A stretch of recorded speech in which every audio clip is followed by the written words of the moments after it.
जय श्री कृष्णा।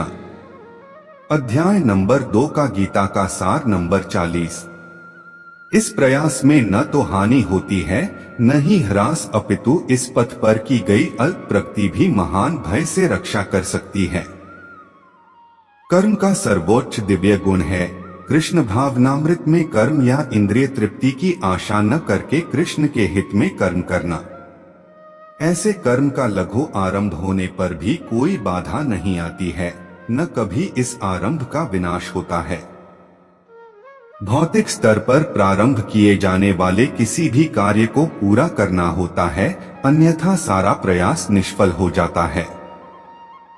किंतु कृष्ण भावनामृत में प्रारंभ किया जाने वाला कोई भी कार्य अधूरा रहकर भी स्थायी प्रभाव डालता है।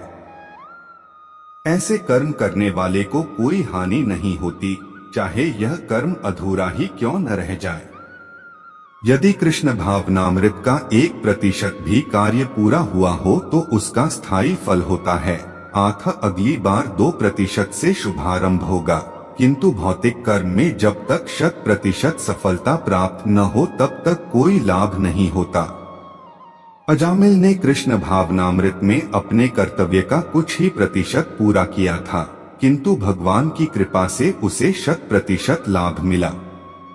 इस संबंध में श्रीमद् भागवत में 1 मई 2017 एक अत्यंत सुंदर श्लोक आया है।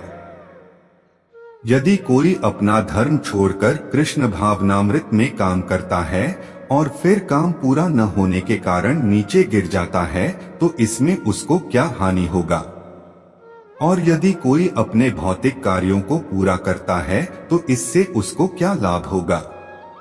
अथवा जैसा कि ईसाई कहते हैं, यदि कोई अपनी शाश्वत आत्मा को खोकर संपूर्ण जगत को पाले तो मनुष्य को इससे क्या लाभ होगा।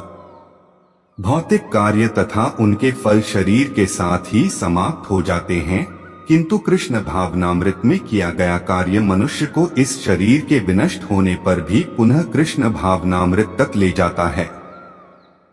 कम से कम इतना तो निश्चित है कि अगले जन्म में उसे सुसंस्कृत ब्राह्मण परिवार में या धनी मानी कुल में मनुष्य का शरीर प्राप्त हो सकेगा, जिससे उसे भविष्य में ऊपर उठने का अवसर प्राप्त हो सकेगा।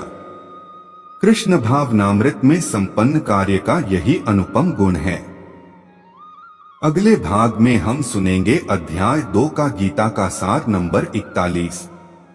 जय श्री कृष्णा। राधे राधे।